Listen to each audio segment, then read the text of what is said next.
కాశీకి వెళితే పాపాలు తొలగిపోతాయని ఎందుకు అంటారు తెలుసా? శివుడు స్వయంగా తానే అనుభవించి మనకిచ్చిన ఒక వరం. సృష్టికర్త అయిన బ్రహ్మ తనకు 5 తలలు ఉండటం వల్ల తానే సర్వోన్నతుడు అని గర్వపడటం ప్రారంభించాడు. ఆ గర్వాన్ని చూసి శివుడు ఆయనకు వినయాన్ని నేర్పాలని నిర్ణయించుకున్నాడు.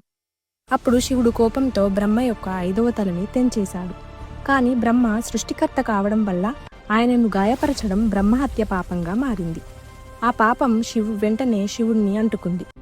బ్రహ్ముడు తెంచిన తల శివుడి చేతికి అంటుకొని విడిపోలేదు.